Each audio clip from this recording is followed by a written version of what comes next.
Dak Prescott, the Dallas Cowboys, and Andy Dalton. Donovan McNabb, the former Philadelphia Eagle great, has played the race card on the Andy Dalton signing, tweeting out, so Andy Dalton signs a one-year deal for up to $7 million if he reaches possible incentives. Jameis Winston signs a one-year deal for $1 million. Dak Prescott can't seem to get his contract he deserves, and Cam Newton is still on the street. Anyone have any questions? Am I the only one? McNabb, out here thirsting for some relevancy, has played the race card here. I don't see it.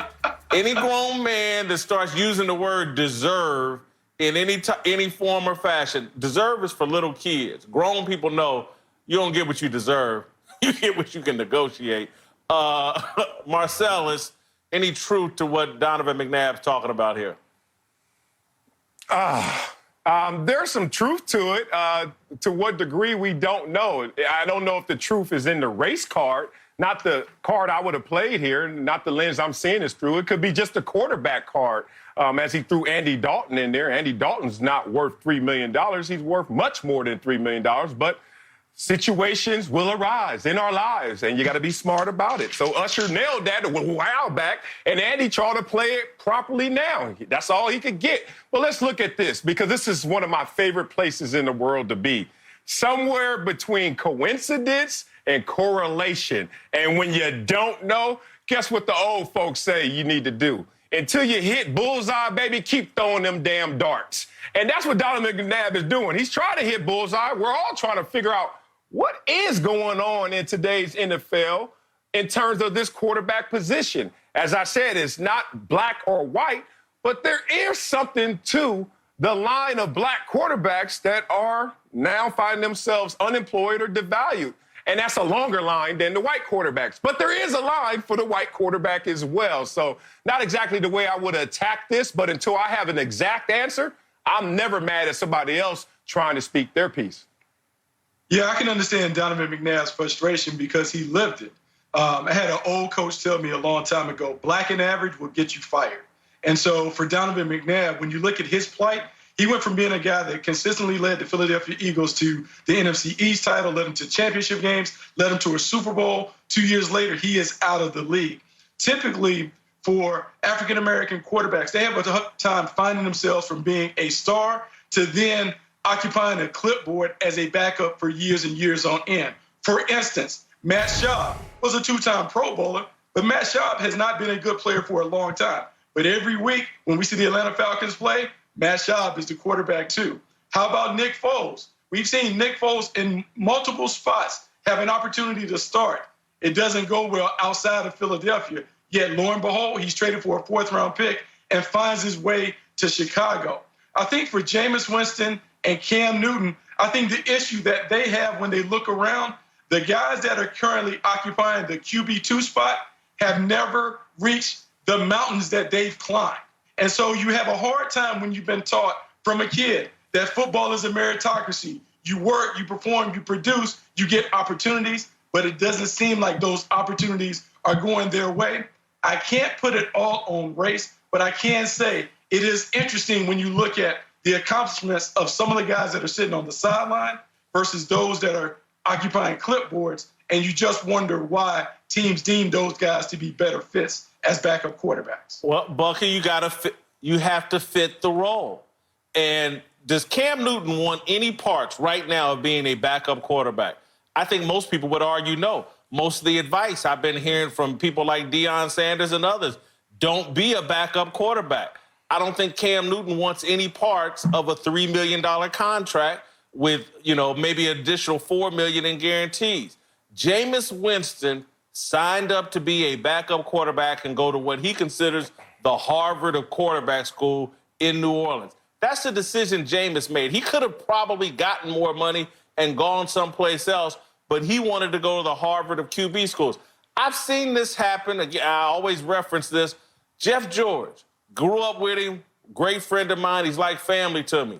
He was too talented to be anybody's backup quarterback in a real way, and he carried himself in a way like backup was beneath him, and it shortened his NFL career. And so it's all about, look, trust me, for 20 years, I've wanted to date Halle Berry. I'm not qualified. I don't fit the profile. So we can all want a bunch of different things, but do we fit the profile for that? Do we meet the qualifications?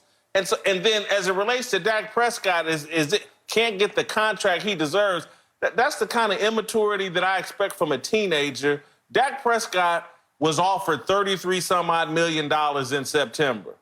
Now, so there's a big debate about what does he deserve 40? Does he deserve 36? Does he deserve more than Russell Wilson and all these other guys? There's a lot of people who say, no, he doesn't deserve that. He deserves what he can negotiate through leverage, and he doesn't have the leverage to get what he wants. No different than me and Halle Berry.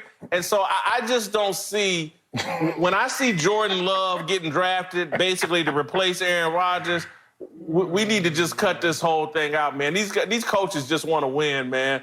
They're not sitting around going, oh, my God, Cam Newton's too black for me. Cam Newton wants too much money. He wants to be a starter. That's why he ain't got no backup job.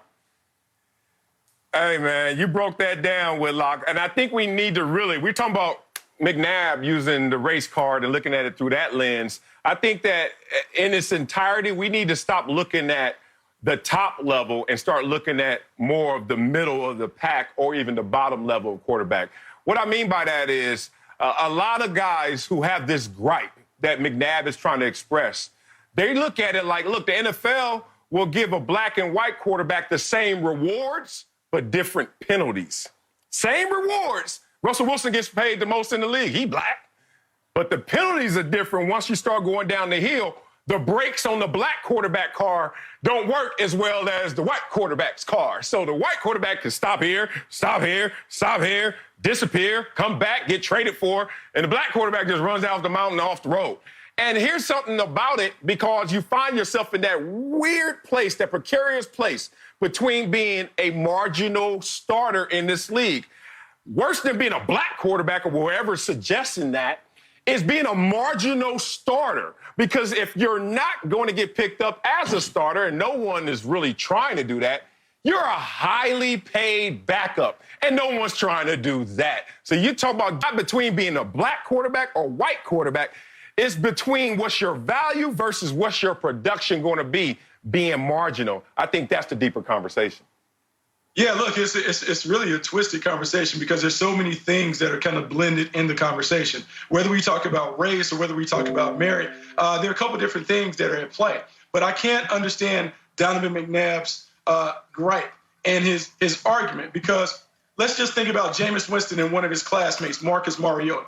Marcus Mariota was benched for the last half of the year. Yeah, Marcus Mariota this offseason gets a 2-year, $17 million contract with $7.5 million in guarantees. Chase Daniel gets a contract over $3 million a year. Blaine Gabbert is re-signed as a backup quarterback, and we know that he can't play at a high level. And so the thing about it is, yes, you have race, you also have merit, you also have what I call like kind of the comfort level in the room, meaning that quarterback coaches and offensive coordinators are comfortable with guys that can speak their language and talk on the board and all of those things. And sometimes when you have a big personality like Cam, or you have a guy that comes into the league with issues surrounding him and character like Jameis, it makes it very, very hard for those guys to be very comfortable with that kind of presence in the room.